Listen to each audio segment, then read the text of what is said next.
নমস্কার, cooking and blog ওয়াইটিতে আপনাদের সবাইকে স্বাগত। আজকে শেয়ার করছি কাঁচা আমের দারুণ টেস্টি টক ঝাল মিষ্টি আচারের রেসিপি। একবার বানিয়ে এই আচারটা সারা বছর সংরক্ষণ করে রাখতে পারেন। এটা এতটাই টেস্টি, সকলে কিন্তু আপনার নাম অবশ্যই করবে। তো আসুন দেখে নেওয়া যাক আজকের রেসিপি। কাঁচা আমের এই টক মিষ্টি ঝাল দারুণ স্বাদের আচারটা বানানোর জন্য এখানে আমি 1 কিলো পরিমাণ আম নিয়েছি। প্রথমে আমকে খুব ভালোভাবে ধুয়ে খোসা ছাড়িয়ে আটি বাদ দিয়ে ছোট ছোট টুকরো করে কেটে নিয়েছি। কাটার পরে কিন্তু আম কখনোই ধোবেন না। তারপর এর মধ্যে যোগ করে দিচ্ছি 1 চামচ পরিমাণ লবণ আর 1 চামচ পরিমাণ হলুদ গুঁড়ো। লবণ আর হলুদ গুঁড়ো দিয়ে আমের টুকরোগুলোকে বেশ ভালোভাবে মেখে নিলাম। এবার এগুলোকে ঘন্টা 2-এর জন্য একটু হাওয়ায় শুকিয়ে নেব। পারলে একটু রোদের মধ্যেও দিয়ে নিতে পারেন। শুকিয়ে নেওয়ার জন্য আমি একটা স্টিলের থালার ব্যবহার করছি। এইভাবে স্টিলের থালার মধ্যে ছড়িয়ে 1 ঘন্টা রোদে দিলেই হবে। তো আমি 1 ঘন্টা শুকিয়ে নেওয়ার পর নিয়ে চলে এসেছি। দেখুন এর যে এক্সট্রা জলীয় অংশটা ছিল সেটা অনেকটা শুকিয়ে গেছে। এরপরে চলে যাচ্ছি আমি নেক্সট স্টেপে। আচারটা বানানোর জন্য একটা মশলা রেডি করছি। মশলার জন্য আমি এখানে 1 চামচ পরিমাণ গোটা জিরে, 1 চামচ পরিমাণ গোটা ধনে, মৌরি আর 3টে শুকনো লঙ্কা নিয়েছি। এই মশলাগুলোকে শুকনো কড়াইতে কিছুক্ষণের জন্য একটু ড্রাই রোস্ট করে নেব। ড্রাই রোস্ট করার সময় একটা সুগন্ধি বেরোবে, তাহলেই বুঝতে হবে এটা রেডি। তারপর ফ্লেমটা বন্ধ করে এটা একটু দানা দানা রেখে গুঁড়ো করে নেব। এবার আচারটা বানানোর জন্য কড়াইয়ের মধ্যে দিয়ে দিচ্ছি বেশ কিছুটা পরিমাণ সর্ষের তেল। এই আচারটা অবশ্যই সর্ষের তেলে করবেন, এর স্বাদটা কিন্তু দারুণ হয়। একবার অবশ্যই রেসিপিটা দেখে কোনো রকম স্কিপ না করে বানাবেন, নিশ্চয়ই আপনাদের ভালো লাগবে।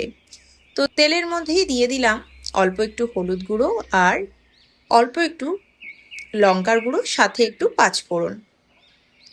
ফ্লেমটা একদম লোতে রেখে আমি এই মশলাগুলোকে তেলের মধ্যে একটু মিশিয়ে নিলাম। তারপর এর মধ্যে দিয়ে দেব আমের টুকরোগুলো। এই সময় যদি আপনারা ফ্লেমটা হাই রাখেন সেক্ষেত্রে কি হয়,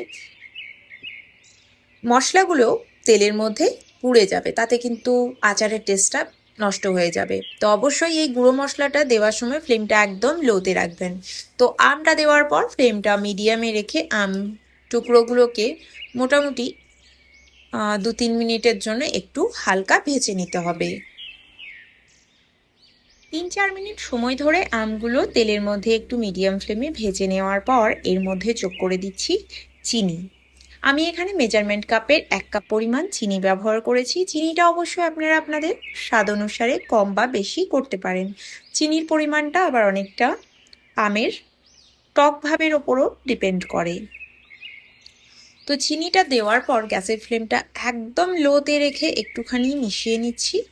এবার ফ্লেমটাকে বন্ধ করে দেব। বন্ধ করে চিনিটা গলে যাওয়া পর্যন্ত অপেক্ষা করব। না হলে এই সময় যদি ফ্লেমটা অন করা থাকে চিনিটা কিন্তু পুড়ে যাওয়ার সম্ভাবনা থাকে।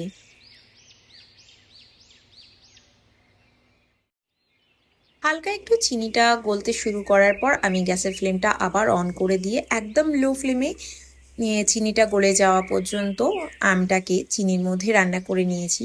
তারপর আমি যেই মশলাটা ভেজে রেখেছিলাম সেটা গুঁড়ো করে নিয়ে এই আমের আচারের মধ্যে যোগ করে দিলাম। খুব ভালোভাবে সব কিছুটা মিশিয়ে নিচ্ছি। দেখুন কালারটা কিন্তু খুব সুন্দর এসেছে আর খুব সুন্দর এর কনসিস্টেন্সিটাও এসেছে। এটা খেতে কিন্তু দারুণ টেস্টি হয়েছে। একবার অবশ্যই এই রেসিপিটা ট্রাই করবেন। তো মশলাটা মিশিয়ে নেওয়ার পর আরও মিনিট 4-5 জন্য রান্না করে নেব, অর্থাৎ যতক্ষণ না চিনিটা আমের সাথে খুব ভালোভাবে মিশে যাচ্ছে, এদের মধ্যে একটা চটচটে ভাব বা একতার তৈরি হচ্ছে, ততক্ষণ আমি আম আচারটা রান্না করে নেব। দেখুন এর কনসিস্টেন্সিটা দেখতে একদম পারফেক্ট লাগছে। এবার ফ্লেমটা বন্ধ করে এটা ঠান্ডা হতে দেব। ঠান্ডা হওয়ার পর কাচের বয়মে ভরে সারা বছরের জন্য সংরক্ষণ করব। এটা কিন্তু এতটাই টেস্টি, শুধু শুধু মুখেও কিন্তু এটা খেতে দারুণ লাগে। অবশ্যই ট্রাই করবেন, আশা করছি ভালো লাগবে। Thank you.